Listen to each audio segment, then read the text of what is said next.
Hello மக்களே, நான் தான் உங்கள் நித்யா. எல்லோரும் எப்படி இருக்கீங்க? நான் ரொம்ப நல்லா இருக்கேன். நீங்களும் நல்லா இருப்பீங்கன்னு நினைக்கிறேன். ஸோ நான் வந்து இப்போ தான் 10th முடிச்சிருந்தேன். இன்றைக்கி ரிசல்ட் வந்துட்டு. ஸோ நான் எவ்வளோ மார்க் வாங்கியிருக்கேன்னா 431 வாங்கியிருக்கேன். நான் எக்ஸ்பெக்ட் பண்ணதை விட கம்மி தான். பட் ஆனால் பரவாயில்ல, அம்மா அப்பா என்னை கொஞ்சம் ஷேர் பண்ணி பரவாயில்ல அப்படின்னு சொல்லிட்டாங்க. ஸோ அதனால நான் ஓகேயாக இருக்கேன். இப்போ கூட அம்மா எனக்கு ட்ரீட்லாம் வச்சாங்க. நான் வந்து வெளில போயிட்டு சாப்பிட்டு தான் வந்தேன். ஸோ நான் என்ன குரூப் எடுத்திருக்கேன்னு பார்த்தீங்கன்னா ஹோம் சயின்ஸ் எடுத்திருக்கேன். எல்லோரும் மோஸ்ட்டாக என்னோடய ஃப்ரெண்ட்ஸு கேர்ள்ஸ் எல்லாருமே வந்து ஒன்று ஃபுல்லாக கம்ப்யூட்டர் சயின்ஸ் எல்லாம் மேக்ஸ் தான் எடுத்திருக்காங்க.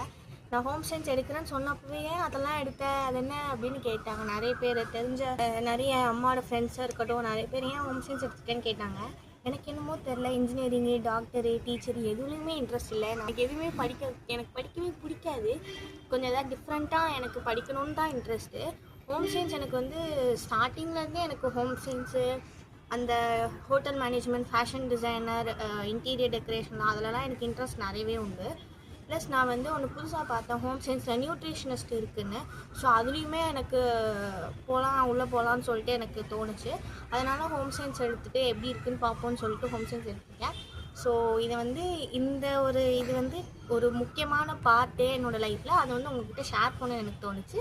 ஸோ இன்னமும் நீங்கள் வந்து எனக்கு சப்போர்ட் பண்ணுங்கள். நான் உங்களை ஹாப்பியாக உங்களை சியர் பண்ணிட்டே நானும் இருப்பேன். நீங்களும் என்னை சியர் பண்ணிட்டே இருங்க. ஓகே, பாய்.